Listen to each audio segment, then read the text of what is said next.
welcome all of you to this second webinar that we are doing on the future of the WTO or WTO of the future. Uh, I cordially welcome you all to this webinar. As some of you may recall, around 2 years ago, we ran a campaign on what would happen to a world without the WTO. We considered the costs of doing global trade in the absence of the predictability and stability provided by the WTO. Needless to say, such costs could be enormous and would turn the clock back on globalization and trade-led economic development. In our campaign, we emphasized the role of the WTO in bringing back order to a chaotic world and to buttress multilateralism. Enthused by the relative success of the WTO's 12th Ministerial Conference, we kicked off this new series on the future of the WTO last month. What we've done is, even in the last one and in this one, we're very happy to see that leading experts from around the world have come together with the aim of initiating a fresh conversation on the future of the WTO, or as we said, what should a WTO of the future look like? The first webinar touched upon various dimensions of the WTO's negotiating, monitoring, and dispute settlement functions. Panelists discussed the role of consensus decision-making, the growing divergences between the WTO and the FTAs, and the interaction of plurilateral negotiations within the multilateral trading system. The first webinar set the tone for further discussions on these crucial issues. Today, we pick up from where we left off the last time. The huge interest and welcome, Montek. Hi. The huge interest and enthusiastic participation in the last session, which was moderated by Montek, as well as the turnout today, is very encouraging. It speaks volumes of the great interest in global trade governance, not just among trade policy experts, but also among common people around the world. It also convinces us of the need to redouble our efforts to raise awareness about the importance of the WTO and the role of freer and fairer trade in raising living standards for the common man and woman, a thought echoed by Deborah Elms of the Asian Trade Center in the first webinar. Today, multilateralism itself is in peril. As Montek highlighted in our previous webinar, there is a need for greater high-level political engagement at the G7 and G20 in order to take forward the multilateral trade agenda. Next year, India is scheduled to host the G20, and we hope that this issue is taken up seriously there as well.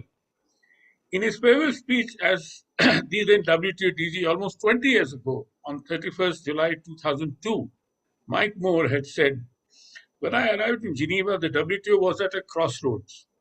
Never before had the multilateral trading system enjoyed such prominence in international life, yet never before had it been so fiercely attacked."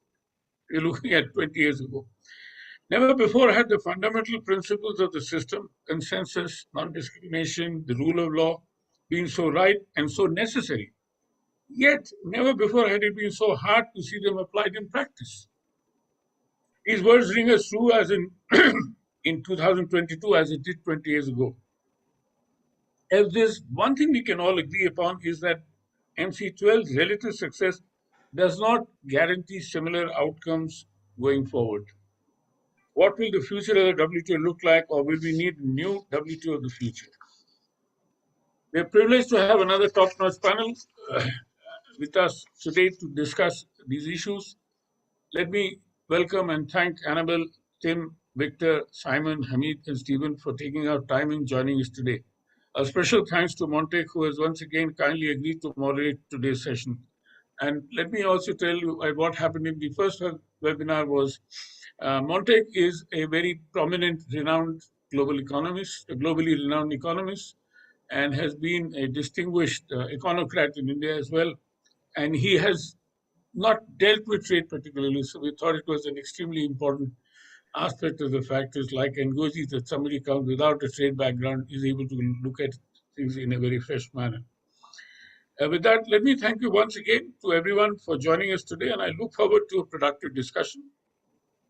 And to the audience, please type in your questions in the chat box so that they can be taken up in the Q&A session. I now hand over to Montek and request him to take forward today's session. Over to you, Montek. Thank you.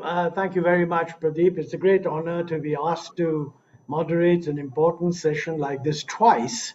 You at least you have to conclude that you didn't muck it up the first time around. So thank you for inviting me. It's a subject I'm very interested in. And I don't want to speak at length about it, but to my mind, there's one thing that I want to draw attention to in what you said, and that is that there is a general consensus in favor of free and fair trade.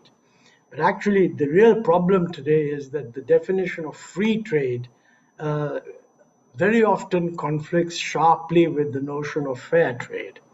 And this has always been the case, but I think in the present environment, increasingly, the major trading partners are raising questions that you cannot have free trade, you cannot have fair trade unless you have much deeper integration behind the border. I mean, this is an issue we touched upon earlier. And it's quite clear that this impacts developing countries' strategy. I mean, our position consistently has been that multilateral trade is very important and India should support multilateral trade. But the problem is that if the global consensus now is to accept plurilateral trade, because multilaterally you cannot get the kind of deep integration agreements, then the issue is if you can't stop the multiplication of plurilateral agreements, what is the optimal approach that you should adopt? Looking narrowly at India's case, does it mean that we should simply say, look, since plurilateral trade is a second best and multilateral trade is best, we are not going to join any plurilateral trade arrangement. We're only going to sort of keep talking about liberalization multilaterally. If the objective circumstances are such that the prospects for that are very limited, then you have a choice. You either accept second best and join in some plurilateral arrangements and try to shape them in a manner that suits you best, or just stay outside and be marginalized. So that is really the hard choice that policymakers have to face. So with those, and I don't have the answer to this, my guess, by the way, is that it doesn't make sense to stay completely outside.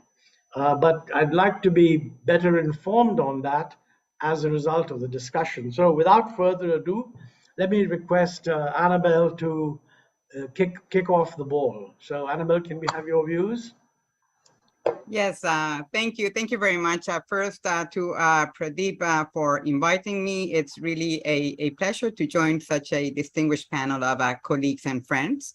So I think you're right, Montek, that in a way, each ministerial conference takes a life of its own, and they all become unique in their own way. And in this case, I could highlight several factors that contributed to the successful outcomes we saw at MC12 on key issues, from the lingering pandemic and the growing food crisis to the health of our oceans and the digital transition. And let me highlight three factors. First, I think the perseverance and grit of the Director General, Dr. Ngozi Okonjo-Iweala, who was instrumental in steering ministers towards consensus. Second, ministers' pragmatism and willingness to compromise, which was in full display, for example, in the decision to take an incremental approach to deal with rules on fishery subsidies. And third, I would highlight also the hands-on role of the Secretariat, myself and the DG included, in facilitating members reaching agreement on the most controversial issue of intellectual property well before the ministerial gathering started and then throughout. Now, regarding next steps, let me underscore that we have a huge agenda going forward and very little time before the next ministerial conference due to take place before the end of 2023. So we really need to roll up our sleeves and get back to work very quickly. Now, a big part of our work going forward will focus on implementing the outcomes from the ministerial. And here also, let me highlight a few key implementation tasks. First, fish subsidies.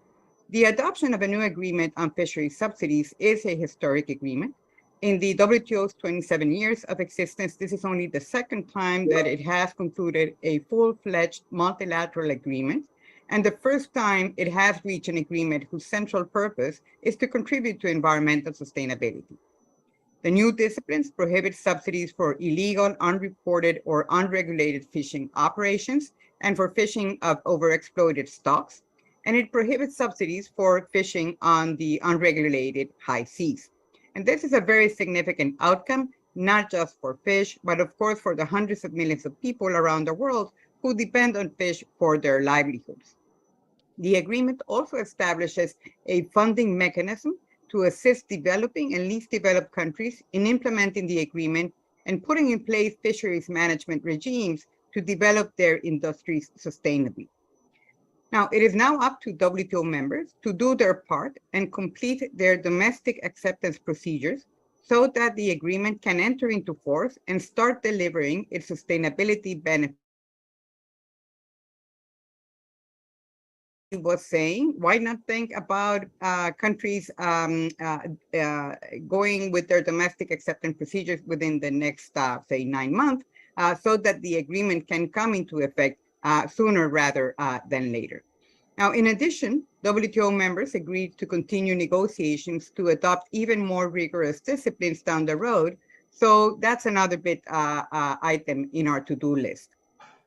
Second, the TRIPS waiver. This outcome clarifies the scope and streamlines the procedures that governments have to limit patent rights for COVID-19 vaccines. This outcome provides an additional flexibilities and concrete guidance that could implement for governments to implement other measures to diversify vaccine manufacturing capacity and export vaccines to countries in need. Now, ministers gave negotiators in Geneva 6 months to decide on the waiver's extension to cover the production and supply of COVID-19 diagnostics and therapeutics. Discussions on this started last week in the TRIPS Council.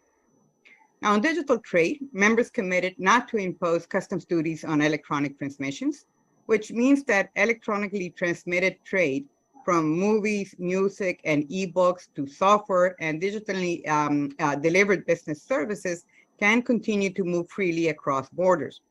Now, failing to agree on the so-called moratorium, which has been in place since 1998, would have been a big blow to the global services and digital economy, including the millions of jobs and businesses that depend on it worldwide. On this key issue, ministers also agreed to intensify discussions on the scope, definition, and impact of the moratorium. And this provides a very good opportunity for delegations in Geneva to work with others to develop a strong evidence base that could inform their decisions about the moratorium in the future. On food insecurity, members agreed to exempt the World Food Programme's food purchases from export curbs, and they took steps to make trade in food, fertilizers, and other agricultural imports easier and more predictable, which is especially important in times like now, when global supplies are tight and high prices threaten poor households around the world. Now, ministers tasked the WTO Secretariat to provide regular updates on food, trade, and market developments. And there's also a mandate to the Committee on Agriculture to have a dedicated work program in relation to agricultural reform and net food importing developing and least developed countries.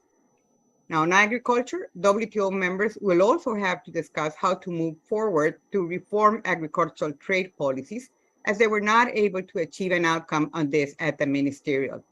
Our Director General has said that the lack of an outcome should prompt a fresh look at how the WTO can deliver in this important area, noting that domestic support in agriculture could total $1 trillion by 2030. Now, arguably, the most important outcome of the Ministerial Conference was the decision by ministers to launch a process to reform the WTO. And the reform process will address all functions: negotiations, dispute settlement, and monitoring and deliberation. The outcome explicitly highlights the urgency of addressing the challenges and concerns related to dispute settlement, including the appellate body, so that we can have a fully and well-functioning dispute settlement system by 2024. Reforming the WTO is a very ambitious and challenging undertaking, and members will have to reflect carefully on how to move the process forward. One challenge, of course, is that WTO members do not always see eye to eye on what WTO reform should entail. So that's why one possible next step that members could take would be to develop a few, I would say maybe common sense, actionable and forward-looking, maybe principles that could guide the work on WTO reform going forward. And let me mention what 3 principles on WTO reform could look like. First, a fully functional global trading system needs a fully functional dispute settlement system. This is a priority because a rules-based system whose rules cannot be effectively enforced will lose part of its value and will find it increasingly difficult to develop new rules. We cannot expect, of course, easy solutions in this area, but at the same time, we're not starting from scratch. Some elements of the existing dispute settlement system continue to function effectively, and WTO members are showing creativity and flexibility in dealing with the current challenges. This will stand us in good stead as discussions on reforms get underway. The second principle, and I think, Montague, you were referring a bit to this, is that WTO members must be ready, in my view, to harness flexible approaches to negotiations. This does not mean that we should discard multilateral approaches based on consensus by all 164 WTO members. Far from it, and that is exactly what we did in the context of this Ministerial Conference. Yet, reliance on a single approach based on consensus by all members risks driving negotiating activity outside of the WTO. Consensus is very valuable, but it is also very difficult to achieve and might not be suited to deal with every single trade issue. So we need alternative approaches to complement and reinforce multilateral outcomes while allowing groups of like-minded countries to advance specific issues under the WTO umbrella openly and transparently. Plurilateral initiatives are one such approach. In recent years, we have seen groups of like-minded WTO members pursue so-called plurilateral initiatives on a broad range of issues, from services domestic regulations to e-commerce, to investment facilitation, to small businesses, to environmental sustainability.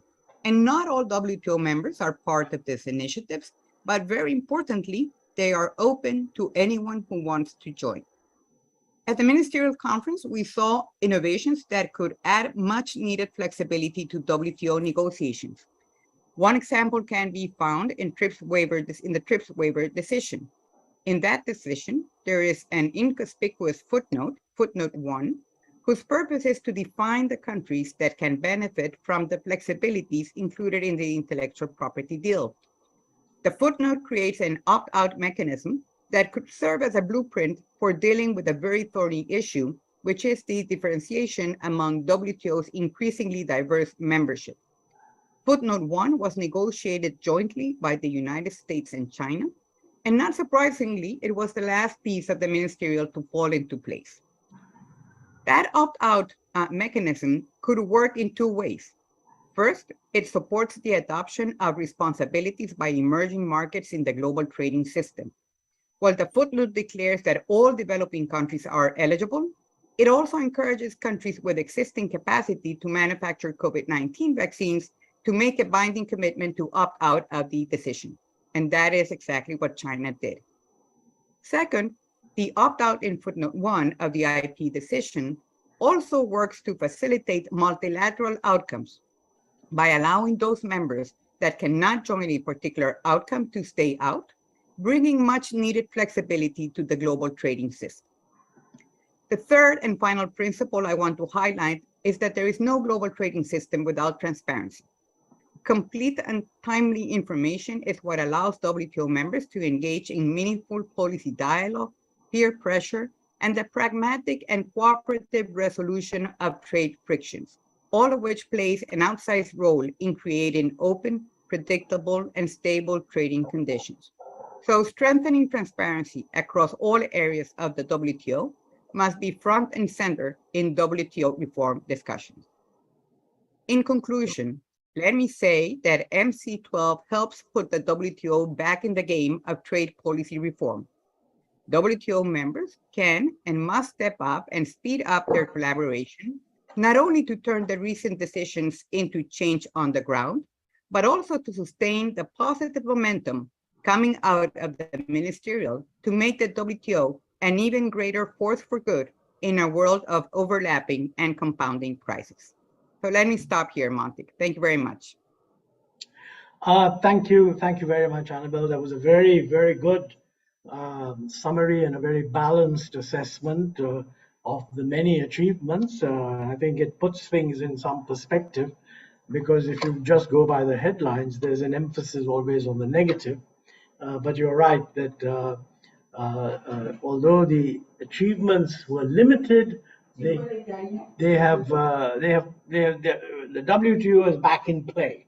But a lot of challenges remain to address these problems in future, and I'm sure other speakers will touch on that. The next speaker is Tim Yeen, the Associate Secretary DFAT in Australia. So Tim, can I ask you to pitch in at this point? Sure. No, thank you. Thank you very much, Montek. It's great to see Pradeep there as well, and it's wonderful to see a whole range of very familiar faces, and certainly looking forward to the discussion. And I think Annabelle's really sort of framed the discussion very well, and I'm just going to try to build on some of the things that have come up in the discussion. I don't think I'll be quite as comprehensive as she's been, because she's set such a good framework for the discussion. But certainly, I mean, for me, having come back to Australia into a national system, it's sort of interesting to see how much a country like Australia relies on a properly functioning rules-based system. And so, you know, getting back to what you were saying, Montek, about the need for, you know, and we all want sort of free and fair trade, and the only way to have that is you know, if you have a properly functioning rules-based multilateral trading system. So I think, you know, in this context, it was really great to see the outcomes from MC12. I think that, you know, the meeting exceeded most people's expectations, and that's a good thing for the WTO and the multilateral trading system. And I think also importantly, it's always easier to look ahead and to try to plan ahead off the back of a successful ministerial meeting. And that's certainly been my experience when I look at meetings like the ministerial in Bali or in Nairobi.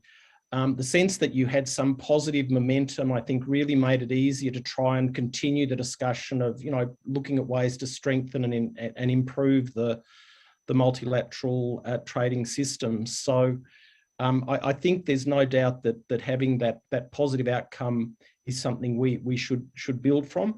I think, though, we shouldn't be starry-eyed about that. I think the ministerial, as I saw it, I was in Geneva for MC12, just like the other ministerials I refer to, and I did work in the Secretariat at, you know, Bali and Nairobi.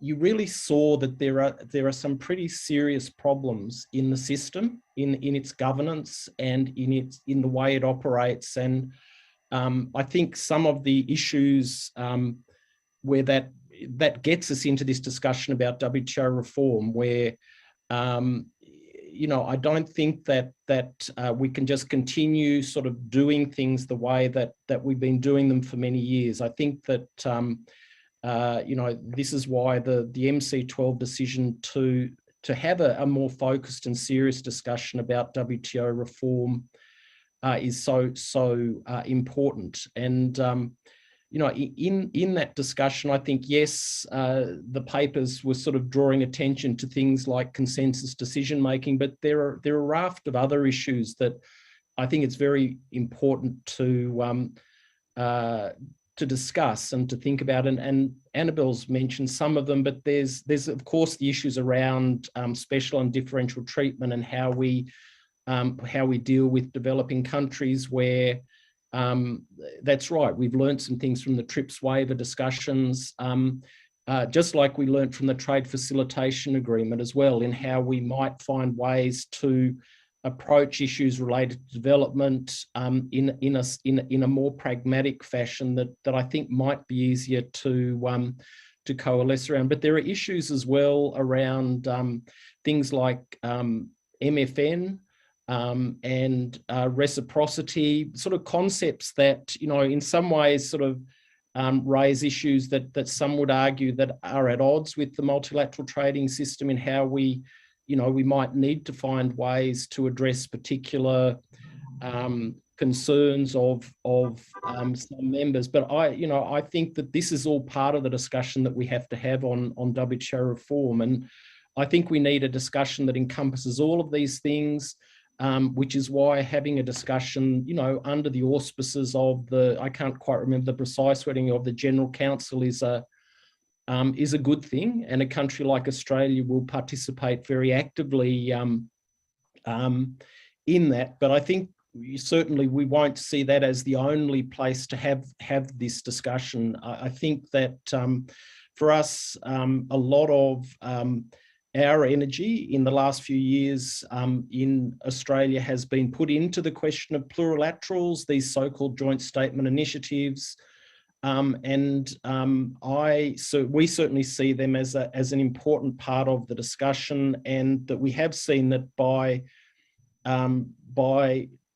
leading the discussions and being involved in the discussions on the plurilaterals, the fact that you're actually doing it and negotiating it, it's an easier environment to find solutions to some of these problems. And we certainly don't see, I wouldn't quite agree with the way that plurilaterals were being characterised a bit as a second best alternative. As we see it, if they're done the right way, they've always been part of the fabric of the multilateral trading system.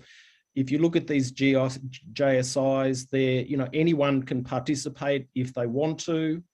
So they're very inclusive, and we would say that they are part of the multilateral system. They build towards multilateral outcomes if they're done in the right way. So, we certainly wouldn't be turning our back on trying to sort of reach agreement multilaterally, but I think we've seen time and time again that it's not that easy, and we really need to have other alternatives in place. And that's certainly the approach we'll be taking going forward as we start this more focused discussion on the question of reform of the WTO.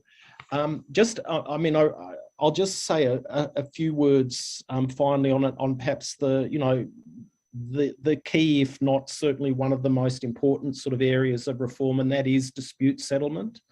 It gets back to what I was saying at the outset, the importance of the rules-based system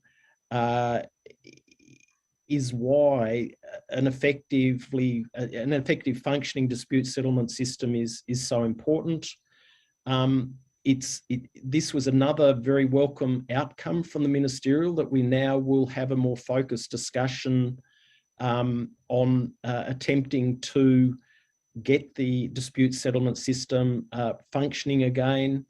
And we certainly think that in doing that, we do have to think outside the box. We have to be creative and perhaps innovative in responding to the concerns that we've had raised over the last few years from the US and others.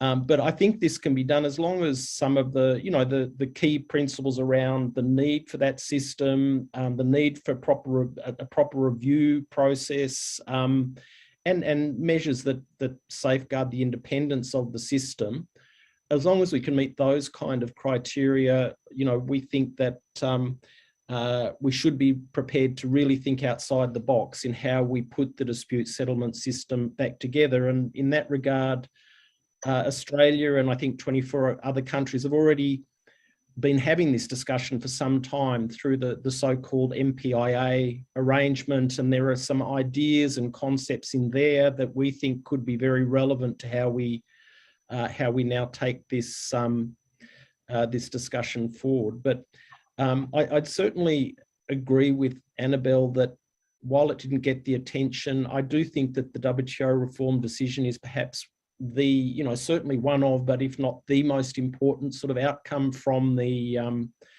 Ministerial Conference. Business as usual just won't cut it. I think we do need to take a new, fresh look at how the system is operating. Some of these key principles behind the way the WTO is operated, I think need to be looked at with a fresh set of eyes by us all. But I am confident that this can be done without disturbing the foundational principles of the WTO at the same time. So we certainly don't see there's nothing to be worried here.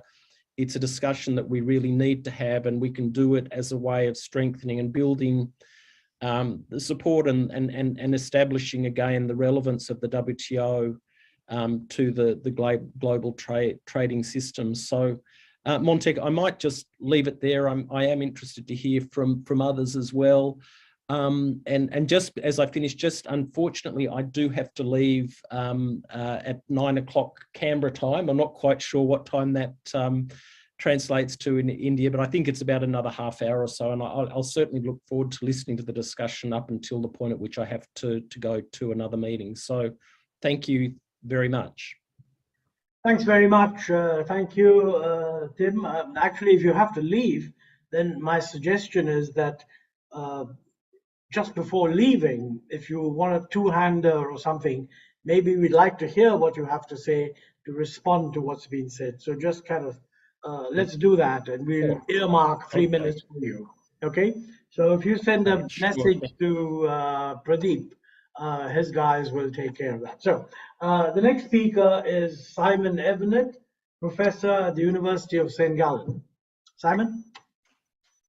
Thank you very much. And I've been given the task of discussing the very opt-out provisions which Tim and Annabelle were talking about earlier in the context of the TRIPS waiver decision. Many ways, Tim has set this up very nicely. We have a long-standing sort of stone in the shoe that is the WTO, which is special and differential treatment. We have to figure out some way forward here. And my understanding of this decision is that when we are creating a new flexibility, we are allowing some developing countries to choose whether to not to avail themselves of this.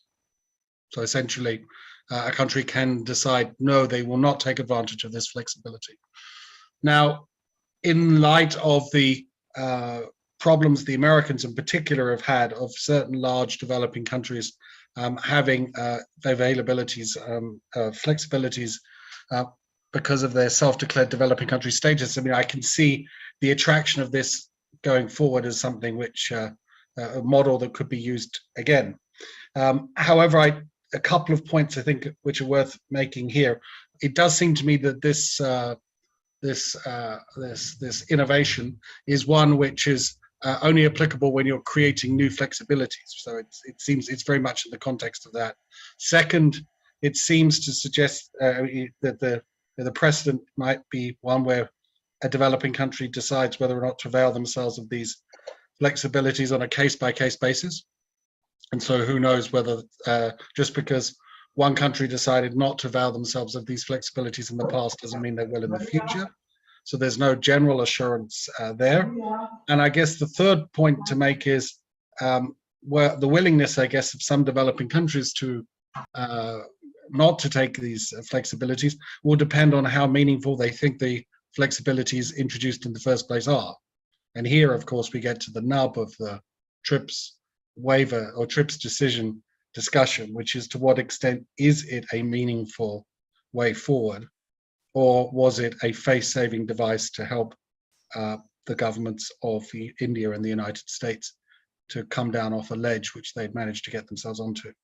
And so, again, these, I think, are the different points. I'm not going to take a position on that last point, but I do run into very knowledgeable people who refer to the TRIPS decision as a decision and not as a waiver, because they don't believe it is a waiver at all. So that is, I think that's what I would like to say about the issue of the TRIPS waiver and this opt-out provision. Tim has also noted the other, I think, really interesting innovation over the years was, of course, the trade facilitation agreement, which tried to combine obligations with support. I always thought that was a much more, that's an interesting model, not for the case when you're creating new flexibilities, but actually when you're creating new obligations. So you can see maybe the toolbox is being innovated or developed in interesting ways along those two different dimensions. So let us not forget the important work which was done there. Now, to the broader question about what to make of MC12, like everyone else, my expectations were completely exceeded, and I'll put that on the table. I'm delighted that this happened. The WTO lives to fight another day. I think the interesting question is what will be made of this opportunity, okay? And here again, my thoughts did go back to the Bali Ministerial, where we had a ministerial where, quite frankly, expectations were exceeded with the agreement on trade facilitation. It was a great outcome. And then the question was, what came next? And unfortunately, we saw the momentum unravel very, very quickly. Okay, credit was given then to a new director general, just like it is now. Some countries also highlighted that the WTO desperately needed a win then, as it did now. And some also argued that the reason that the Bali was a success was because of a lot of forbearance on the part of some WTO members who could have asked for things but didn't. So there's very strong parallels between then and now. And unfortunately, of course, we know what happened after Bali, which was next to nothing. And one has to wonder what's the factor which is going to keep momentum going forward. That's just one observation to put on the table. The second observation to put on the table, a little bit triggered by Tim's and Annabelle's comments, is to what extent is the problem generated in Geneva?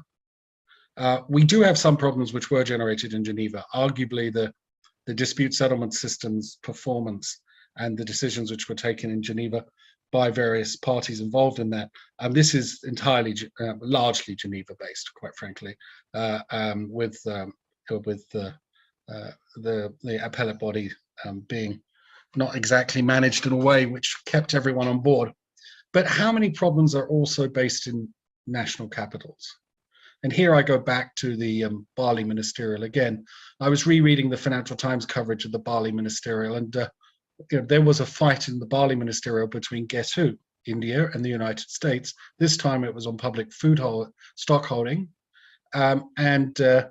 Essentially the Financial Times reported a number of diplomats quoted a number of diplomats, all of whom saying this was about finding a face-saving solution for both countries' domestic politics.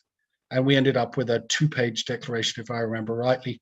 The first page written for the benefit of India, the second for the United States, and both pages are orthogonal to one another in terms of content. So we've had this problem before, and it doesn't seem to be going away. And it does make me wonder if the problem is really in Geneva, or how much of the problem is in Geneva, and how much of the problem is in dysfunctional trade politics in a number of key WTO members. And I've mentioned 2, but I'm sure there are other countries where we have dysfunctional trade politics as well. And so maybe the problem is a little bit at home as well, not just in Geneva. So these discussions, of course, are very important. Richard Baldwin and I have written extensively on how to, different ideas on how to reform the WTO and how to bring people together. So there's no shortage of ideas to talk about, but we must do our homework at home, building up the support for trade reform and the support for multilateralism. And the countries which have failed to do that are the ones which keep time after time creating dramas at these WTO ministerial conferences. Thank you very much.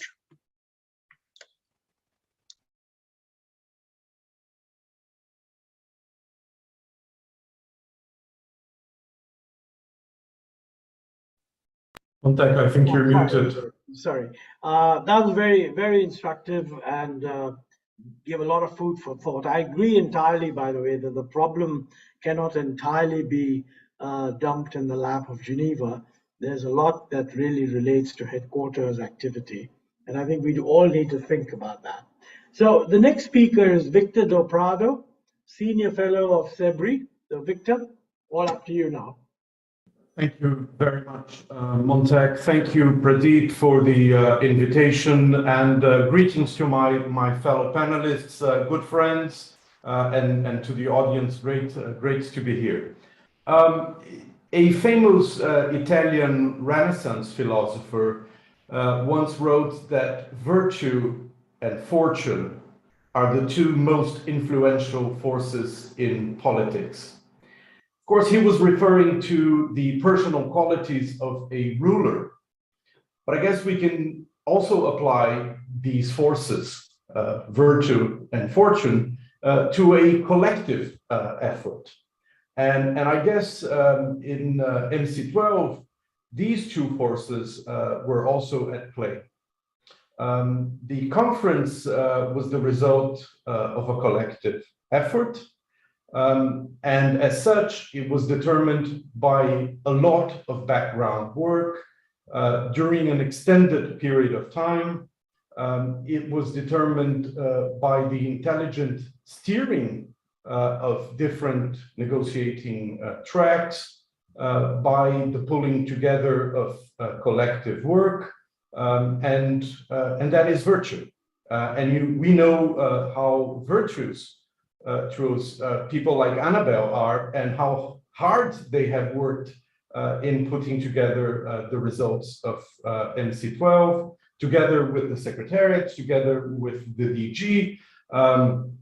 Tim referred, and I think Simon, to Bali. There's a certain tradition in the WTO of getting, fresh people with a lot of enthusiasm to deliver results in the first ministerial of the new administration. This has always happened, and we hope it continues to happen.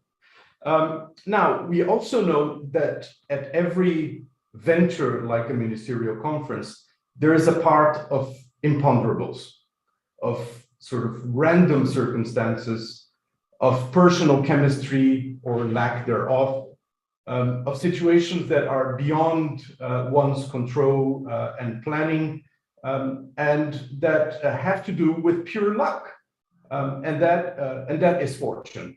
Now, the MC12, as we know, had its own doses of good fortune, and that's great. So Pradeep asked me, Victor's, could you expand on what went right and what went less right in MC12? Well, what we know went right was there was a lot of work, there was a good doses of luck.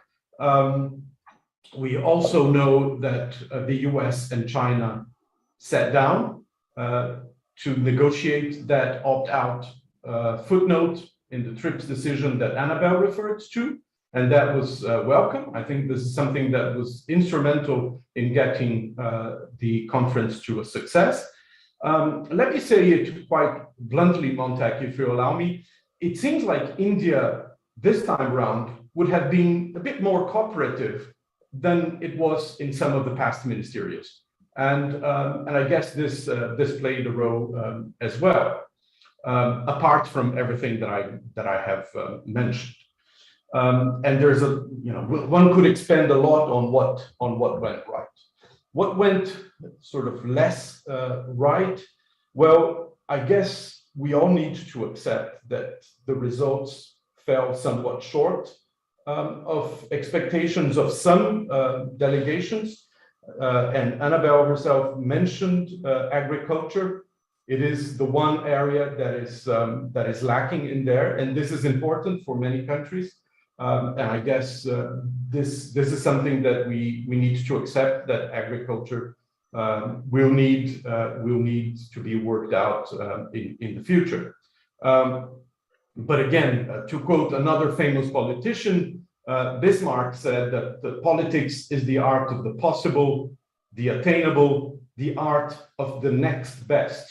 I'm not going to qualify MC12 as the second best. I think it exceeded many people's expectations, but there was a price, and that price was somewhat of a lowered result in terms of the agreement on fisheries, for example, where there is an inbuilt agenda with a log-off timer or an encouragement, depending on how you want to see it. And there is not much guidance in terms of how the reform discussion will be organized or conducted. So I'm going to expand a little bit on, very quickly, on those areas of reform, namely dispute settlement, negotiation, and monitoring, and ask some questions. Because Annabelle spelled out some principles, I actually have some questions. So regarding dispute settlement, I think everybody agrees that dispute settlement is crucial. Now, do members want dispute settlement in the future to be impartial? And I think the reply to that is yes. Second question, is the mechanism going to be two-tiered? Namely, is there a review mechanism? Question mark.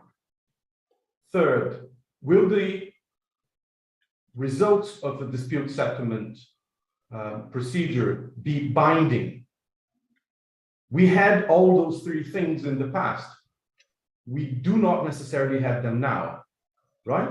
So I think it's fair to ask, is it impartial? Is it going to be two-tiered? Is it going to be binding? And the last question is, what happens to the precedent? What happens to the acquis, all of the decisions that were there in the past? So I think these questions should be replied to or thought through as we think about dispute settlement in the future. As far as negotiations are concerned, we spoke about flexibilities, we spoke about plurilaterals. There's a tough question there. Will the results of the plurilaterals be applied MFN? Are we all in agreement with that? I think many people are, but I think the question needs to be asked because some people might not think that way. And also the question of special and differential treatment. Simon has already dwelt on that. I'm not going to repeat it. Finally, on the monitoring and transparency, there's a question here, things need to be improved. Now, are we going to improve them through a carrot or through a stick? There are proposals of using a stick to make people comply with monitoring and notifications. Could there be a carrot? Could there be technical assistance?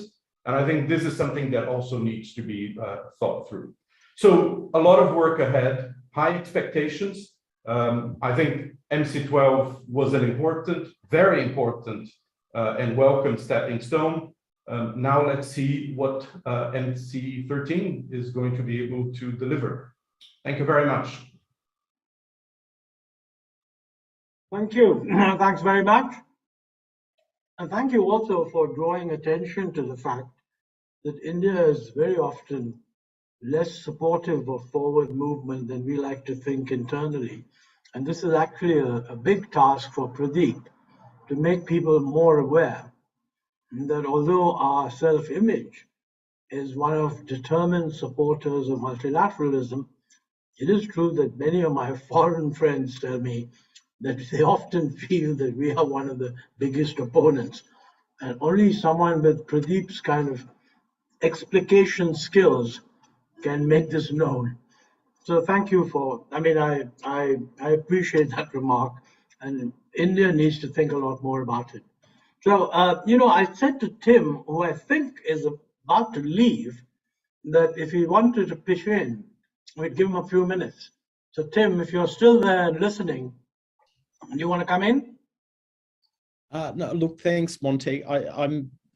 It's great to have been able to listen to Simon and Victor's comments as well. I think they've set out some of the issues that we need to to factor in going forward in the discussions. It's a little bit like I was saying, I think we can't be too starry-eyed. There are some real problems that we need to face up to.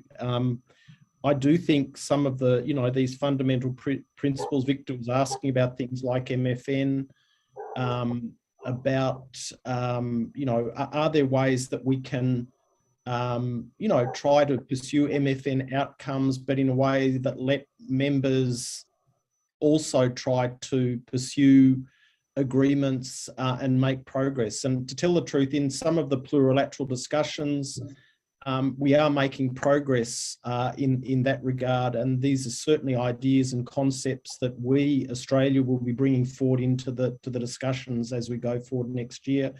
I was trying not to look too parochial, but Victor mentioned agriculture, and just to say that really that is an area of extreme frustration for, I think, for many of us, that it seems to be so difficult to make progress on agriculture. And just to say that we, and I think the CANS group of countries, we are certainly going to be looking very seriously at agriculture with a fresh set of eyes as well, to see if we can find a way forward, instead of just going back into the same old discussions. And we certainly encourage India and others on issues like public stockholding to be doing the same, so we can move all of these issues forward, because agriculture is just such a fundamental part of the WTO's work. But look, thank you. I'm sorry I do have to leave. It's one of the, working again back in a national government. I have a meeting with the minister in a few minutes, so it's been so nice to have the chance to talk, and I'm sorry I won't be able to listen to all of the presentations.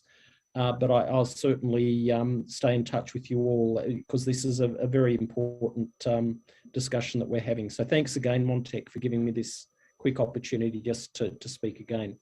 Thank you, and have a good meeting. If I may, Montec, if I may, Tim, this is being recorded, so you could, if you wish to revisit, you're welcome to do that. Well, there you go. I definitely will do that. So thank you very much, Pradeep. I really appreciate the opportunity. And this is for everyone. Yep. Okay, thank you, Pradeep.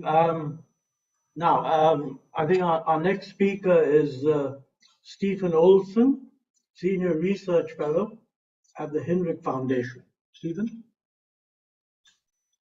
Well, thank you very much. Good afternoon, everyone. On behalf of the Heinrich Foundation, I'd like to thank CUTS for their kind invitation. It's a real pleasure for me to be here.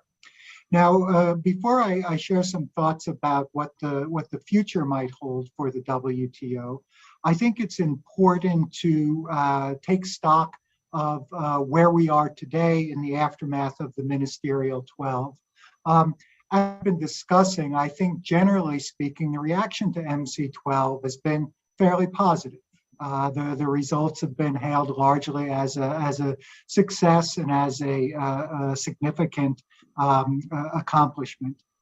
My perspective, unfortunately, is quite a bit different.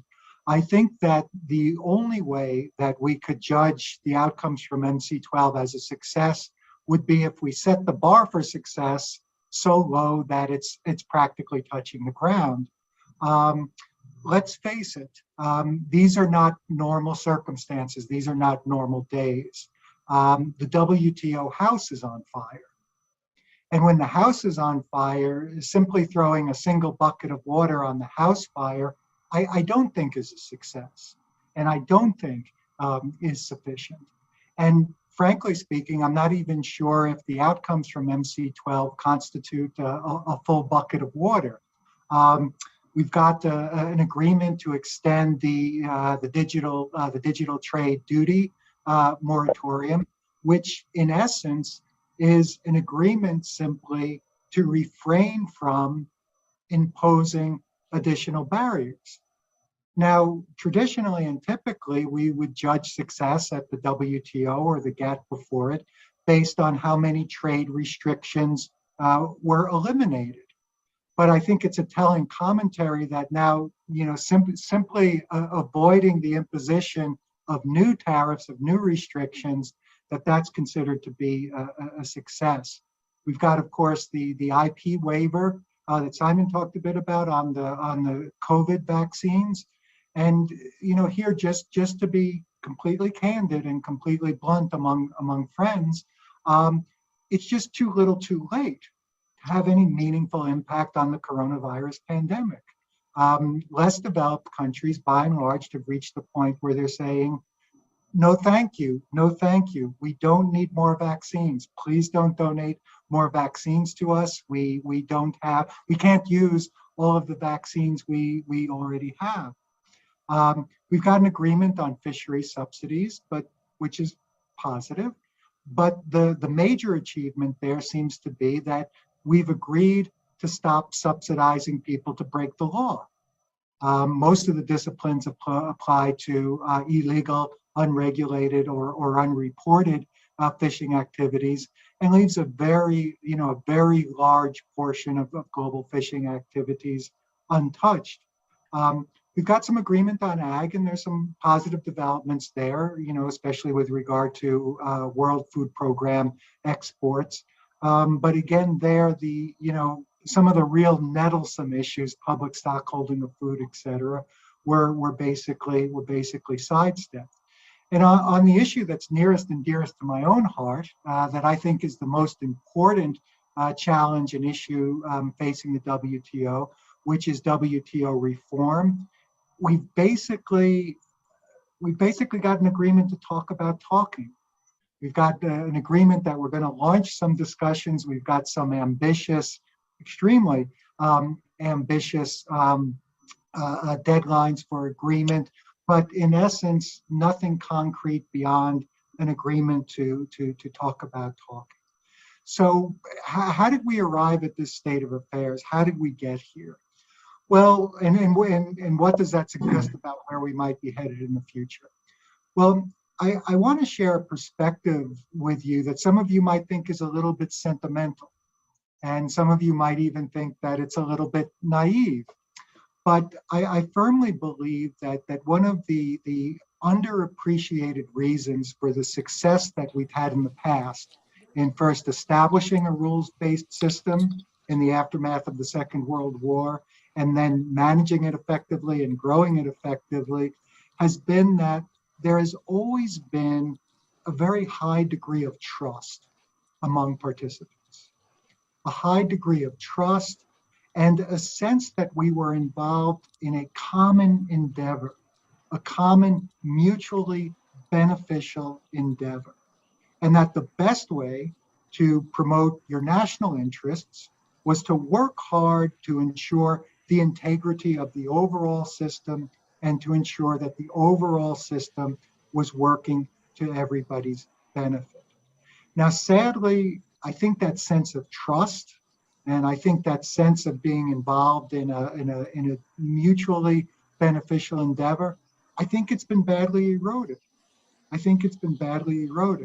And I think that's a large, and again, perhaps that sounds a little bit sentimental, but I think that's a large part of the explanation of how we arrived at where we are today. And as we know, in any human endeavor, whether we're talking about trade governance or any other aspect of human life, once trade and once trust has been diminished, once trust has been broken, it can be difficult, if not impossible, to restore. So what does all this then suggest about where we might be headed in the future as far as the WTO is concerned? Well, look, despite everything that I just said, I do not think that we should give up on the WTO. And as a matter of fact, I think the WTO still has a critical role to play. And I think the WTO still has important contributions it can make. But, and this is a very big but, I think we need to adjust our expectations for what the WTO can accomplish. I don't think it's realistic to think that the WTO can play the role that we all hoped it would play and expected it would play when the WTO opened its doors on January 1st, 1995. And I think we've got to bring our expectations for the organization more in line with reality. Now, broadly speaking, when we first established the WTO, the WTO was intended to execute primarily three functions. One was to be the leading vehicle to move the ball forward on multilateral trade and investment liberalization. The second area was to be an effective global trade referee and keep everybody in line. And the third was what I refer to, for lack of a more elegant or a more eloquent way of saying it, the third area I would kind of group together into a miscellaneous basket category of unglamorous stuff. Unglamorous stuff, but still critically important stuff. Things like trade facilitation, okay? Now look, if we look at these areas of functional responsibility, I don't see any realistic prospect in the foreseeable future that the WTO is going to play the lead role in moving the multilateral trade and investment liberalization agenda forward. We've got 164 members. We operate on the basis of consensus, and we've got wildly divergent viewpoints on most of the toughest issues. Now, the plurilateral track, I think, holds promise. I think that's the best bet where we could see some progress in the WTO. But even there, we've been smashing our head against a lot of brick walls, right? I mean, if you ask me if there was one area where a motivated, self-selected subset of WTO members could make progress, it would be, surely we can agree to eliminate tariffs on environmental goods, right? Surely that's got to be a slam dunk. But we know that has hit a lot of roadblocks and has not gone as well as we would have hoped.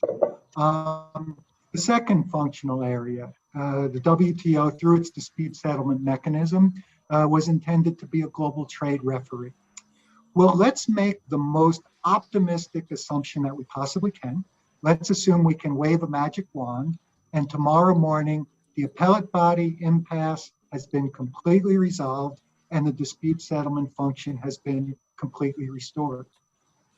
The WTO still cannot act as an effective global trade referee because the WTO rule book is hopelessly out of date. It either doesn't cover or doesn't adequately cover those areas where an increasing portion of trade is taking place: digital trade, services. And in the areas where we've got the toughest disputes, and that is the points of friction between market economies and non-market economies, the rule book is either completely silent or it falls into gray areas. So I don't know if we can hold out much reasonable expectation that the WTO can play that role as a global trade referee. Now, when we get to that third category that I refer to as the miscellaneous, unglamorous stuff, here's where I think the WTO has done fantastic work. I think it can continue to do fantastic work. This whole issue of trade facilitation, again, it puts people to sleep, right? It doesn't lend itself to exciting headlines, but this is immensely important to global trade, and it's immensely important in particular to less developed countries. The whole issue of capacity building and technical assistance. The WTO has done fantastic work here and can continue to make even greater contributions there. Again, helping less developed countries benefit from the global trading system. And in one area which is, kind of treated like vanilla ice cream, everybody kind of nods, but I don't think it gets the credit it deserves. I think transparency is incredibly important. And I think that the work that the WTO does in just helping members have greater visibility into the trade policies and trade practices of the trade partners, I think that's extraordinarily important. Again, not glamorous, but still incredibly important. I made a comment, I'll repeat a comment I made in a session about 3 hours ago earlier today that I was on with Simon Evanet, but this is a big part of the reason why I value so much the work that Simon and his colleagues at Global Trade Alert do, because the simple act of shining a spotlight on what are the actual policies and what are governments actually doing is immensely beneficial. And the work that Simon and his colleagues does is fantastic, and the work and the role that the WTO plays in this area is incredibly important. So I think that's a place where the WTO can make substantial contributions. Finally, in closing, let me just say, I believe in the WTO. I believe in the role the WTO can play, and I think the WTO has substantial contributions it can make. But just again, being very frank here among friends and like-minded colleagues, I think we do ourselves a disservice if we cling to unrealistic expectations about the role the WTO can play and what it can achieve. Let's maximize those areas where the WTO has got a reasonable shot at constructively contributing to progress. And let's think pragmatically and outside of the box on how we're going to attack some of these nettlesome difficulties that we probably should no longer expect the WTO to play a leadership role. So maximize where we know the WTO can deliver and get the job done, and expand our minds and think pragmatically about how we're going to tackle those other areas. I'll draw my comments to a close there, and I'll look forward to our discussion and Q&A. Thank you very much. Thank you very much, Stephen. That was really very, very meaty and much to think about in your comment. I just want to make one little observation. I mean, I agree with a lot of what you said. The point you made about the reason things were a lot easier earlier, because it was a world there was trust. But the truth is, the trust was a consequence, essentially, of the US playing the role of a very benign hegemon. I mean, the credit really goes to the US for actually being a benign hegemon. And I think as its relative economic strength eroded, which was bound to happen, and it was actually an indication of the fact that the globalization was working, it naturally changed its own positions. And I don't think we put in place a collective, equally benign hegemonic grouping. This has, of course, become a lot more complicated with the geopolitical fractioning that's taking place right now in the global economy, and exactly how the WTO can handle that is beyond my analytical skills, but it's something I'm trying to think about. But that was just to say that it wasn't just trust. It was a world. It was a global situation where people perceived that the US was doing a lot of things which in the long run it felt were in its interest, but were more obviously giving a lot of concessions to a whole lot of countries. And I think that has more or less vanished since then. Anyway, our last, sorry? Could I sneak in one quick comment? I think Absolutely. I think there's a lot of validity in what you say, but I think there's another important factor, because if we go back to the dawn of the global trade system and the immediate aftermath of the Second World War, we've been through hell and back. We were traumatized. We've been through 2 world wars and a global depression in an incredibly short period of time. And there was a sense that we really screwed up. Whatever we were doing in the past, it did not work. 2 world wars and one global depression, correctly or incorrectly attributed largely to protectionism. And so there was a real sense, we got to pull it together. We don't want World War III to break out in 1960, and we don't want a second great. So there's a real motivation because of the hell that we've been through to work together and row the boat in the same direction. And that just naturally dissipated over the decades. Yeah. No, I agree with that. That a very valuable correction to the way I put it. I accept that. The last speaker on our list is Hamid Mamdoon, Senior Legal Counsel of King and Spalding. Hamid, may I request you to make your remarks? Thank you very much, Montag, and thank you, Pradeep, for the invitation, and thank you for inviting me to speak class, because this will give me the opportunity to make comments on some of the things that I heard, and not necessarily follow a rigid structure, because a lot has been said already. But let me start basically with agreeing with what was said about the results of MC12.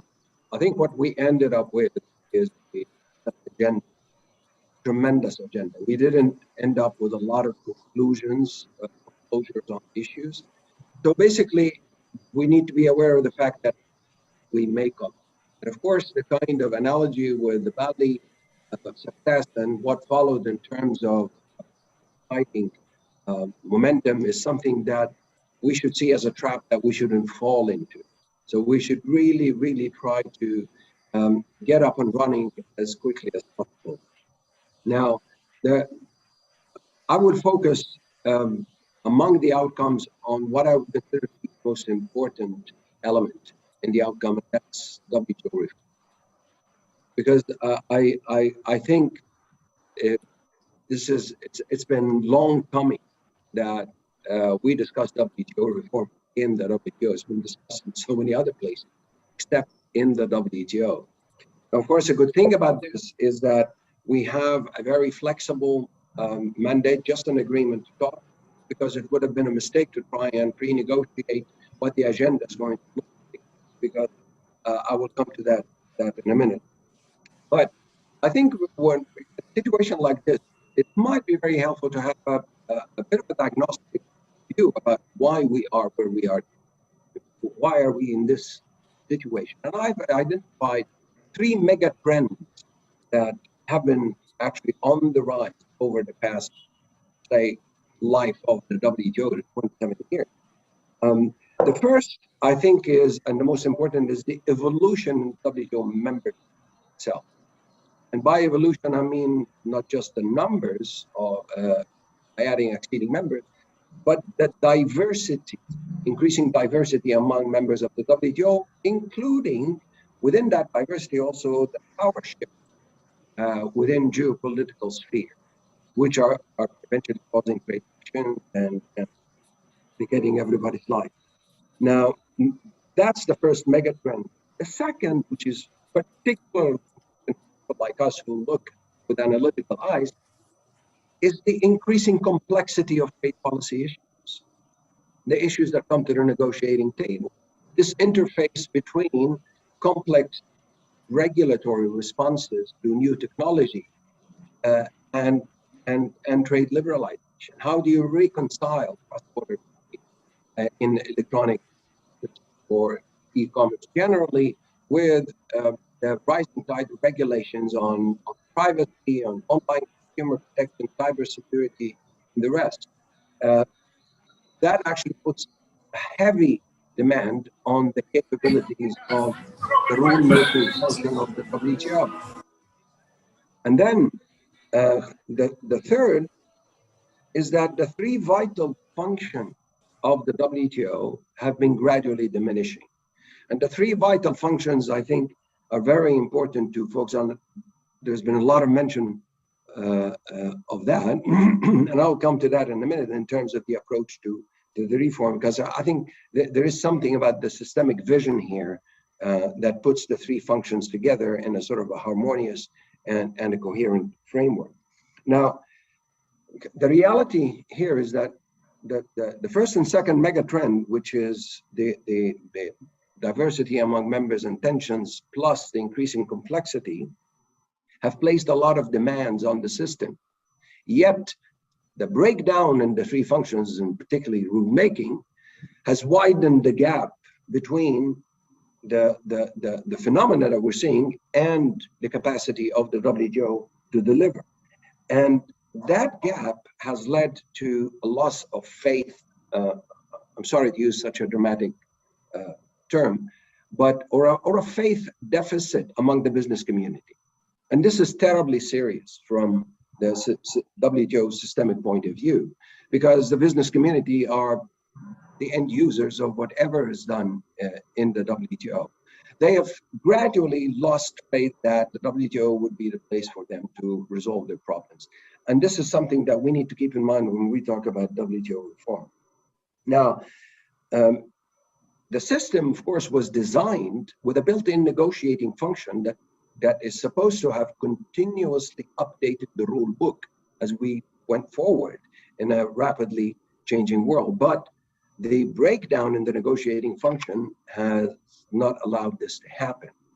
And here, if I may open a parenthesis and comment a bit on what Montek said at the beginning about fair and free trade and whether there is contradiction between the two, and whether this can be looked at in terms of moving towards plurilateral as well as multilateral. And here I want to really, really emphasize the reality that is so often not recognized, and that is plurilateral initiatives are indeed part of the multilateral system. This is not something that we should look at as something new that we are adopting or something new that we're going to be flexible towards. Over the past 70 years of negotiating history in the system, negotiating initiatives launched by a subset of the members has been a common practice. Now, the politics of the WTO has blurred the clarity of WTO rules. They're actually, here I would suggest that we should distinguish between processes and outcomes. Launching a plurilateral process is not something for which there are any rules that require a consensus decision. It just does not exist in the WTO if it is something covered by existing WTO agreements. It's only when you have an outcome that you want to integrate into the treaty architecture of the WTO that legal questions arise. And there are clear rules for integrating such negotiating outcomes in the WTO. They're carefully designed to protect the pre-existing rights of non-participants. So the tools are there. We just need to have a sensible conversation about how plurilateral initiatives are going to fit into the broader context of the WTO negotiating function. And the WTO was actually never designed to be a one-speed system. This is something we need to remind ourselves of. Otherwise, we wouldn't have special and differential treatment, we wouldn't have special consideration for least developed countries. It wasn't designed at all to mean that unless something is done by the 164, then it cannot be done. Where is that written in the rules? It is not. This is just an example. I opened a parenthesis, now I close the parenthesis because I was commenting on what Montek was saying and what was said about plurilaterals. But let's go back to the main point I was making about WTO reform and what should the approach to WTO reform be. In my view, with all those changes over the past 27 years of the life of the organization, we need to go back to the fundamentals. Do we believe in the common purpose behind the WTO? And the common purpose is not trade liberalization or market opening. This has never actually been the main success story of the system. But the real success story of the system is that it is rules-based. Why? Because trade is important for all countries for growth and development. And in order for trade to flourish, we need predictability and stability in trading conditions. And for that, we need a rules-based system, not a power-based system. Now, do we still believe in that? Can we reaffirm all that? If that is true, then the next step would be, okay, how can we ensure that this would translate into again, a reaffirmation of the foundational principles that we all agree on? It's non-discrimination, transparency, special and differential treatment, all the principles that are there.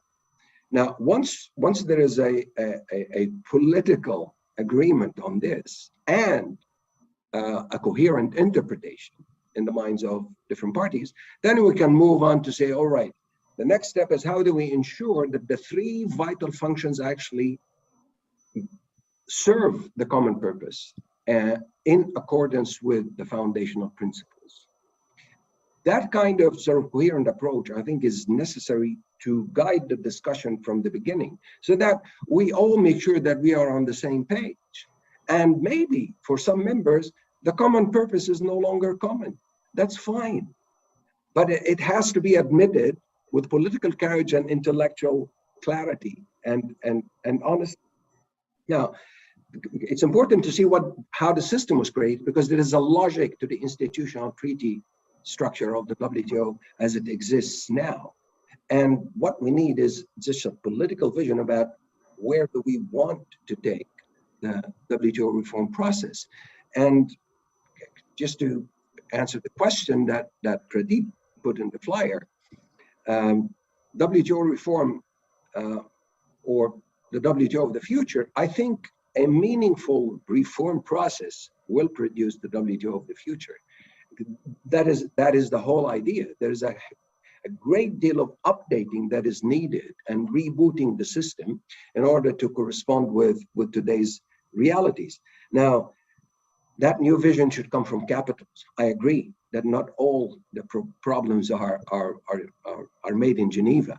No, Geneva has been dysfunctional to some extent because of the absence of a vision about where to take the system forward. Now, before I conclude, I was asked to also make comments about the dispute settlement system.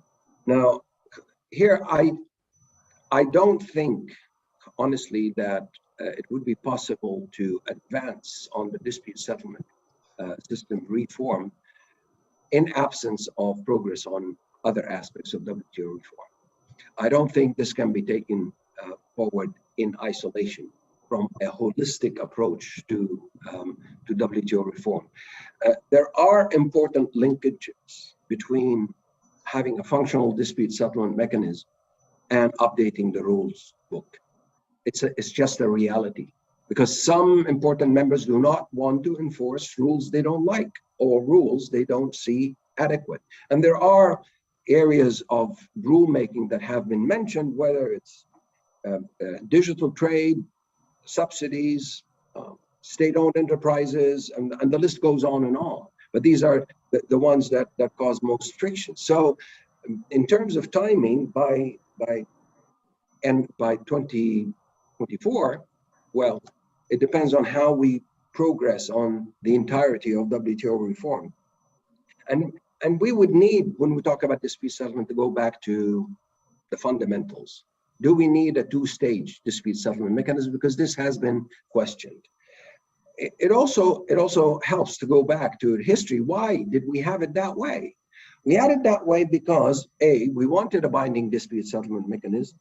We wanted an expeditious dispute settlement procedure in Geneva that would have a time frame shorter than 301 in Washington to disincentivize unilateral measures. And in order to achieve that, we needed automaticity in the adoption of panel reports. And in order to achieve that automaticity, we needed to have the possibility of an appeals procedure. Now, that's how this came together. Now, we want to dismantle it and have something else, fine. But it's important to see the purpose behind the existing and the logic behind the existing structure so that we can go forward. But luckily, also on dispute settlement, we're not starting from scratch. There's the great work that was done by David Walker, and we can certainly build on that.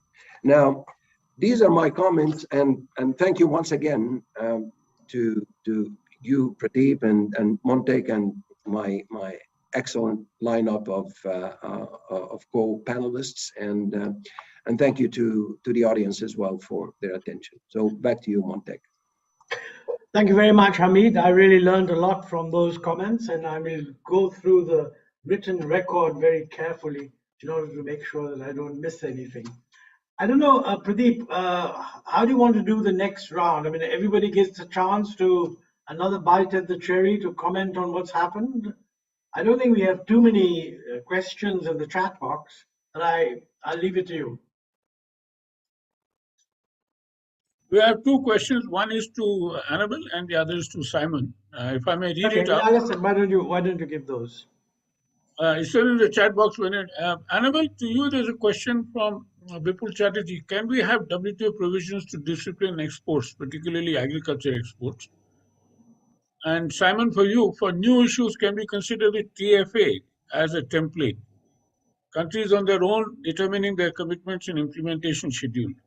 Thank you. So thank you, Pradeep. So very briefly It's to good. say, Annabelle, just a minute. And Monty, just to answer your question, Annabelle and other panelists are welcome to also comment on other panelists' Yeah, remarks that's what I meant. Yeah, okay. within a short while, as soon as they can. yeah. So I'll just answer briefly to say that there are WTO provisions to discipline export subsidies that were adopted in 2015, and there are also disciplines to govern export restrictions. There is increasing concern about whether those restrictions should be strengthened or not, but there are already existing WTO disciplines in these areas. So while I'm on the floor, using the floor, let me just make 3 comments, and I apologize because I will need to leave. So this has been a great discussion. Many good points have been made, and it's hard to think about tackling all of them. But I wanna sort of take a sort of like a broader perspective and refer to 3 of them. The first one is that all countries, and the poorest in particular, but this is true for all countries, need an open global economy to grow and prosper. And the WTO has a key role to play in keeping markets open and managing trade frictions. And I would argue that even in the context of crisis in which we are today, the WTO has been doing that pretty much. So I do not think that the reason why trade cooperation is difficult means that we should opt for no trade cooperation, because that trade cooperation is absolutely essential for keeping markets open, but it's also critical in the world today to address some of the global challenges that we face. It has been critical to address the challenges of the pandemic. I think it can play a very important role in helping to address challenges associated with climate change, and more broadly, some of these problems again facing the world, sort of global problems. The second point that I want to make is that for the WTO to properly function in the current world and help to address all of these challenges that I was making reference to, it needs to be reformed. I think that is absolutely true. Now, the fact that this reform is difficult and the fact that countries have different views about this reform, again, in no way demerits the need for a reform. And I for one, without being Pollyannish, I am hopeful that the reform can take place. And I would even argue that part of the reform is already taking place, even without us acknowledging it as such.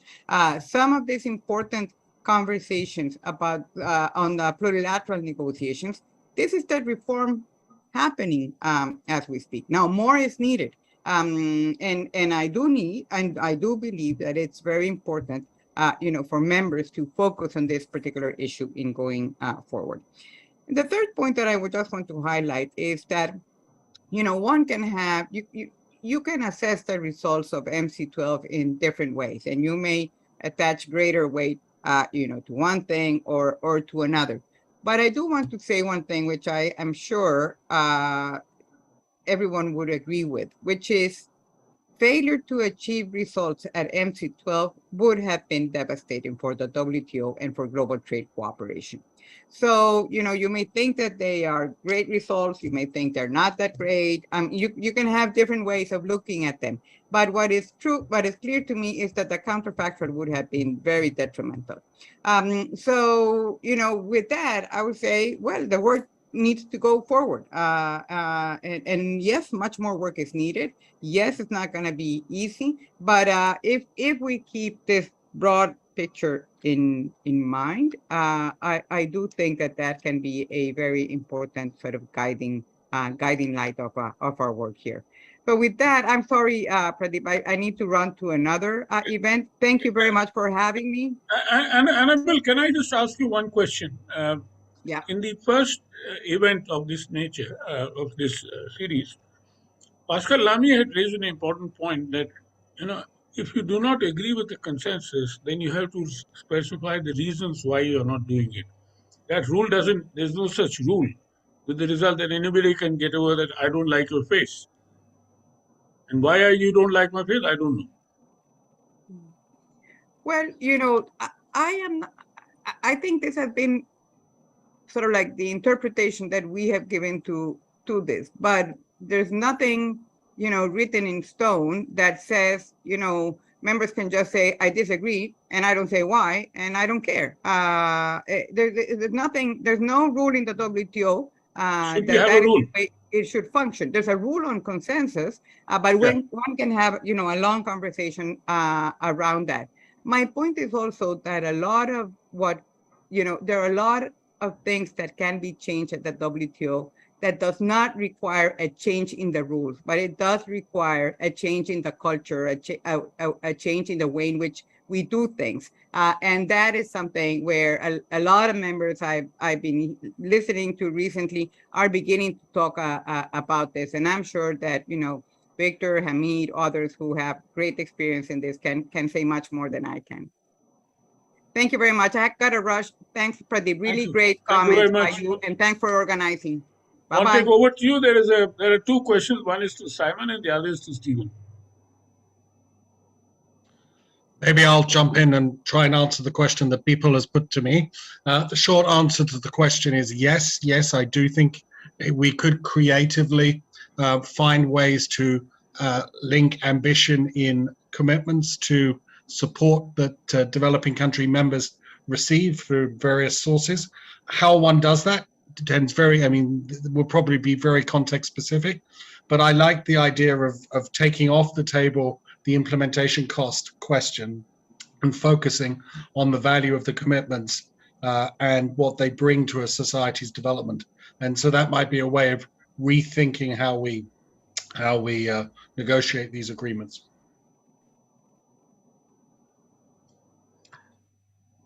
Good. Anyone else who wants to pitch in? There is a question to Stephen. Monte? Sorry, yeah. Go ahead, Stephen. Oh, Pat, thank you very much. I think the question was regarding exports from SOEs in China. Look, I think this is part and parcel of what might be one of, if not the single biggest challenges that we face now in our rules-based global trading system, which is how do we manage the incompatibilities between market-driven economies, non-market economies, countries that pursue models of state-directed capitalism. Because of course, when most of the rules that we're operating under today were set, it was just taken as a given that all major trading nations would be market-driven economies. And no one ever could have conceived China. No one ever could have conceived that China would become what it has become today under a model of state-directed capitalism and a not fully market economy. So the rules as they are currently laid out cannot really adequately deal with these points of friction.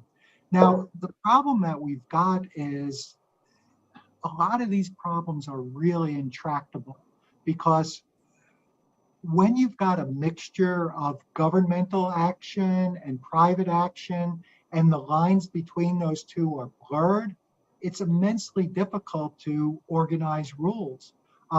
If you appointed me as the dictator of the global trading system, and I could write any rule and every country in the world was required to follow it, I don't know if I could solve some of these problems in terms of the friction points between market and non-market economies. It's immensely difficult to unravel these things. So I think the issue of SOEs is a big one. I think it strikes people as on just a fundamental gut level that it's unfair if companies that enjoy substantial state backing, loan guarantees, preferential loans, a whole variety of direct and indirect subsidies are competing with private companies, that is in fact fundamentally unfair in a number of respects. But how we can ever arrive at a mutually agreed set of rules to rein in those disciplines, it's not apparent to me that we can. So we'll see. I think this is one of the biggest challenges facing the global trading system, but the solution to it is not apparent to me, unfortunately. There's a question to you, Stephen, which I think anybody from the panel, all from the panel could respond. There is, NTBs, non-tariff barriers, have been expanding continuously since ever the WTO was founded. And that is hampering exports in a big way. And how do you deal with that? You're not able to deal with that. Is there a way forward? I think their transparency is critical, because I think where the non-tariff barriers really get nettlesome is when it's not really entirely clear how and what the bureaucrats are doing behind the border to surreptitiously disadvantage foreign products. So I think there the issue is just to push as hard as we can for greater visibility in what's taking place behind the border, because this darkness provides the cover that nefarious bureaucrats can use to disadvantage foreign products. But if we can't see exactly what's happening, there's no chance we have to address it. I'll take over to you. Well, thank you. Thanks very much, Pradeep. And let me first of all thank all the participants. Frankly, as you began this discussion by saying that I'm not an expert on trade, and I mentioned that I really agreed to do this in order to learn. So I don't want to sort of make pronouncements, but let me make some very general comments on my kind of takeaway from the discussion. One, I think there's general agreement that we can take a lot of satisfaction that MC12 did not end in a failure. I wouldn't go so far as to say that it has been an outstanding success, but I think the fact that it did succeed in some areas and that it has kept the ball in play in other areas avoids the problem that would otherwise have happened, to say that is just signaling the end of the WTO. And I don't think anyone wants that. And therefore, to that extent, anyone interested in a sensible global trading arrangement would say that it's a good outcome that we should commend. But of course, there's a huge amount of work to be done in the areas that have been discussed. I made the point about, and maybe this is a purely Indian perception, multilateralism versus plurilateralism. I can fully see that if you have a plurilateral approach, let me step back. I think the move into plurilateral arrangements, originally was kind of accepted where you had neighboring countries with some kind of a geographical continuity. These countries would be giving each other benefits which would not be multilateralized in their external tariffs, and somehow we sort of accepted that. But of course, plurilateralism as it has evolved is not that. It's actually gone to the extent where, irrespective of geographical contiguity, groups of countries give each other a whole lot of benefits, which they don't extend to others. So those benefits are not multilateralized. You could interpret that as perfectly consistent with the spirit of multilateralism if this was an open plurilateral arrangement. That is to say, we have agreed on this, and any country that wants to accept all these obligations can get the benefits. Now, that would throw open the question that to countries that are hesitant about entering into such arrangements, they would have the choice of always getting in later, but at the cost of not being able to shape the nature of the agreement. So, huge benefit, in my view, to joining the agreement early and shaping it rather than staying out and then seeing whether we join later on. I mean, I think what happens on digital trade, etc., is a very, and e-commerce, very important areas. And I think certainly in India, we have to look at, how do we approach it? Because I think we've been a bit ambivalent in this area. So that's an important question. This gets a little bit more complicated if you take what US Treasury Secretary Janet Yellen has said about friend shoring. Now, friend shoring is a kind of a unique kind of plurilateralism. That is, it's a plurilateralism that's going to be restricted to what are called friends and exclude countries that are not called friends. But you know how reasonable that is if it's purely kind of geopolitical, that's one thing. If on the other hand, it's based on the belief of non-transparency arising from the non-market nature of the economies, prevalence of SOEs, etc., that's another thing. And we need to think about that. I mean, I think Stephen said that he didn't quite know how this was going to sort out, and I don't either.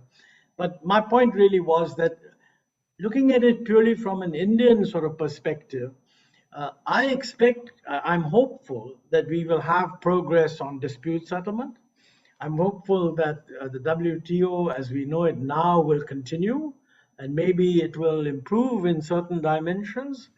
But I suspect that deeper integration of trade amongst trading partners will be dependent on what you might call greater alignment of behind the border arrangements, which traditionally many countries, including India, have not approved of. So we have to think about if that's the option available, do we stay out, or do we say accept the fact that there has to be some alignment and join in? Now that's not a WTO issue, that's an Indian trade policy issue, and we have to think about how to proceed.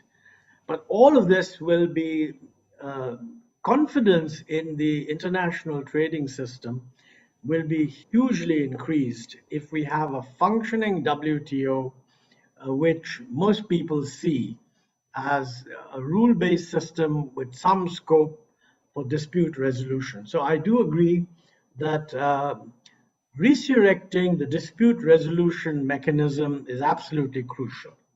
I also think that if you look ahead, we have to address two issues. One is I see no justification whatsoever, and I have no idea, by the way, what is the government of India's position. I'm just giving you my own view as an economist. I see no justification whatsoever for treating the SDR arrangements, special and differential responsibility arrangements, to be triggered by a pure self-certification on whether you're a developing country. I mean, quite honestly, it makes no sense at all.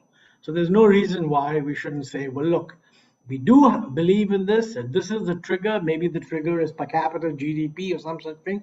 Have a trigger and let countries know that the moment you cross that, which every sensible country would want to cross, you just lose the special and differential treatment benefit. I mean, I cannot see any defense of that position. That's clearly, that's sort of my view, really. I would also go further and say that, if you want a functioning global trading system, this notion of consensus, and I think Pascal Lamy frequently says consensus doesn't mean agreement by everybody, but I'm not really sure what the current legal interpretation is. But many people interpret it that you can't move forward if a single country votes no. And that doesn't make any sense at all. So I really don't see why WTO shouldn't accept something like a weighted voting system, where periodically you declare the trade share. Every 5 years, you declare the trade share of each country. And basically, you have a qualifying majority, not just 50%. You set a reasonably high qualifying majority rule. And you create a situation where if countries accounting for 95% of the trade agree, you can make it 97.5 if you want to avoid the odd holdout problem. I don't see why we shouldn't move to such a system. So that's controversial. I don't know what the trade experts think, and I know that many of the people who work with and on WTO regard the consensus rule in the WTO as absolutely sacrosanct and something that distinguishes it from the Bretton Woods institutions, which are all kind of weighted voting. But at the same time, the Bretton Woods institutions, for whatever is worth, are more easily able to decide things. And as we get into some of these complex areas, I can't help feeling that a shift to a qualified majority rule would make the WTO a lot more functionally efficient. Well, those are quick reactions, and I'm waiting to see the written record and chat with Pradeep to see whether I should modify my own views. But I mean, I'd be very happy if somebody wants to disagree with what I've said, just to set my thinking straight. So each of you have 1 minute. Whoever wants to use their minutes, please pitch in. Hamid. Thank you. Exactly 1 minute. I think the consensus question is terribly important, and here it is a hurdle, but I would actually suggest that the problem is not with the consensus rule per se, but with how it's being abused and how consensus is being required where there is no legal requirement for a consensus. The treaty says consensus is a way of decision making, but there are so many things that don't need consensus at all. So the problem is with how it is used more than the consensus as a concept. One thing about the mechanisms for applying special and differential treatment and differentiated responsibilities, I think, as I was saying, this increasing diversity in membership, in looking at WTO reform, we should look at how do we introduce more variable geometry in how agreements apply and how obligations are being undertaken in order to allow for customized negotiated outcomes. Trade facilitation agreement is a good example, but we need more than that, because in the trade facilitation agreement, flexibility is only with respect to the implementation, but at the end, everybody ends up exactly with the same level of obligation. There is a different model in the GATS, in the services agreement, where the substance of obligations is variable, the variable geometry in undertaking commitments. Now that is about how you design the treaty with the kind of variable geometry that allows customization of negotiated outcomes. That can be unpacked. I mean, you would need a separate webinar for that, Pradeep.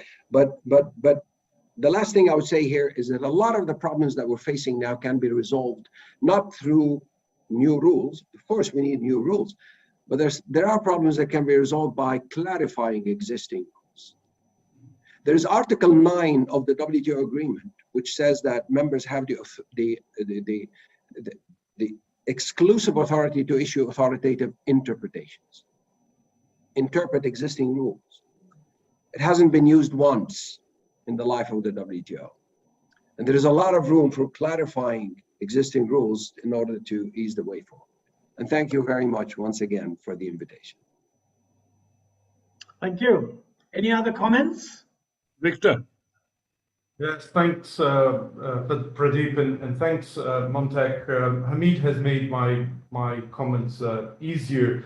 I just want to stress this. The WTO toolbox already has different tools that allow for differentiation of commitments and obligations. Yes, consensus is there. I spent the last 10 years of my life as director of the council before I retired, dealing with the consensus rule.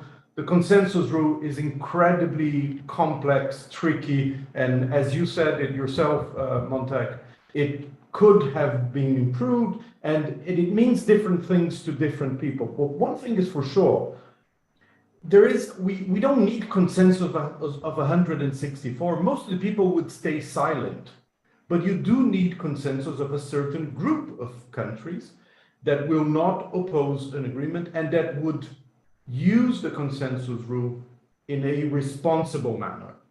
So when Pascal says it should be justified, I think he has in mind what went on, and Hamid remembers this, in the GATT times.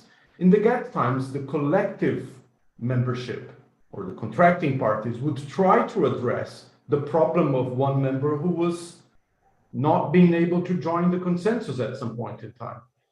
What you're seeing today is people saying, I won't join the consensus because I don't like it, without any explanation, without giving a trade reason for this. This is unacceptable. This is irresponsible behavior. Let's say it how it is. And there has been quite a bit of that by big countries, and you know these countries, right? So let's think that maybe, as Hamid is saying, consensus is not the problem in and of itself. The problem may be how people are applying the consensus rule. I want to say just 1 minute about, one comment about state-owned enterprises, market economy. This is at the center of the problems in dispute settlement. Many WTO members are already arming themselves with measures to tackle the lack of dispute settlement. The European Union has done it, Brazil has done it, and this can quickly unravel if people start getting weapons to defend themselves outside the mechanism. So we're going through a dangerous path there that I would caution against. But again, it's not easy to solve, and everybody knows what this means. Everybody knows that unfair trade practices are there and that the systems are unfair. The relationship between the state and the productive sector in different countries works in different ways, and this is a problem. Thank you. Thank you. Yes, I think we have two. So Stephen and then Simon. Just a very, very brief comment, Montek, on your suggestion about maybe considering a weighted voting, and once something has the support of, say, 95% or 97% of the membership, it's approved. Really intriguing suggestion. I think something worth considering. The only thing I'd point out, though, that keep in mind is if you establish such a rule, then you are bequeathing a de facto veto power on a certain number of countries, depending on where you set that bar. I think both US and China are well above 10% of global trade. So you're sort of privileging a small number of countries by saying you are given a de facto veto because if you withhold your support, you'll drop us below that threshold. But anyway, an intriguing suggestion worth thinking about, and thank you for making it. Okay. I think Simon wanted to say something. Yeah. Thank you very much, and also thank you, Montek, for your summary. There's a lot in it that I absolutely agree with, and would hope that would become the position of the government of India over time, but that's another story. Let me congratulate you on, and you and Pradeep, on organizing this series of events. It's very heartening to see that there are many people who want to see the WTO move forward. And in the spirit of that suggestion, I do hope that India gives thought to how it can use its G20 presidency to help build a new consensus on what could be principles for reforming the WTO. I must say, I'm not, having spoken with your relevant Commerce Ministry officials, the agenda at the moment doesn't seem to be very ambitious. And maybe it could become a little bit more ambitious, and Cuts and others could provide useful inputs into that process. I do think this is an opportunity that India has, and I hope it will grasp. Thank you very much for inviting me. Thank you. Does anyone else? Pradeep, back to you. Right. Well, we have now about 5 minutes, except for me to propose a vote of thanks and also comment on a few things, particularly on India's position. An article which I wrote just after the holding of MC12 had highlighted the same fact as many of us said it. No? at least, we've not backslided, which was itself a very big achievement. And that is something which sort of is a part of my philosophy of activism, as it were. That even if we can't achieve any progress, at least we should stop things from backsliding, and that is what has happened. And here I must admire the energy exhibited and the enthusiasm exhibited by Ngozi in pushing forward the agenda. My only problem in the run-up to the MC12 was an unnecessary time and energy devoted to the TRIPS issue, when vaccine supply was going on without any particular problem. In fact, this ended up, as somebody pointed out even, that there's a lot of vaccine which is lying unutilized. And having said that, we could not devote time, the international community or the community in Geneva, on very substantive issues which would have helped to enrich the MC12 much better than what it actually came about, except for the fact that there was still a lot of. Now, India did take a position. That is one reason why and I dare say that what my sources tell me is that the Prime Minister did instruct the Trade Minister that, look, we have to have a positive outcome. So the fact is that the government of India has been talking about buttressing or boosting multilateralism, and this has been seen as an important aspect of multilateralism, that we don't want to appear to be another spoil sport. And this is something which I think I must share with you. It is not a secret really, but it's still not well known that there's a very clear instruction to the Trade Minister from Delhi that, look, we need an outcome which is positive and not negative. So whatever you want to do, I mean, particularly one of the biggest problems which India has been talking about again and again is the issue of public stock holding, PSH, and that we still want a very clear agreement on that. That is still pending, and that is now shifted to MC13. Though the fact is that we do have a kind of a waiver or a safeguard against it being used, but we are worried that technically there is a problem. It's as it happened, our rice subsidies were challenged, and therefore we are not very sure whether this will stay that way or not. And therefore, this is one of the reasons why. Now, agriculture is certainly a very dirty area that we have seen happening all the time. I see Tim rejoining us. Agriculture has been one area, which is what I have often said in the past also, and we seem to forget the fact is that special and differential treatment in favor of the rich countries in the context of agriculture has been enforceable. And therefore, why is it that there is a grouse against the developing world, even if, and it is the special and differential treatment, if any, is mainly on a best endeavor basis. Having said that, these are inequities in the system which need to be addressed and to go forward, and Keynes Group has been talking about it. With that, let me thank you all once again, and we hope to see you again as soon as we can at another platform or similar things. Some of the issues which are raised do require further discussion. Thank you very much. Thank you, Montek. Thank you, Victor. Thank you, Stephen, Simon, Hamid, and in absentia, Annabelle, as well as Tim. Thank you very much.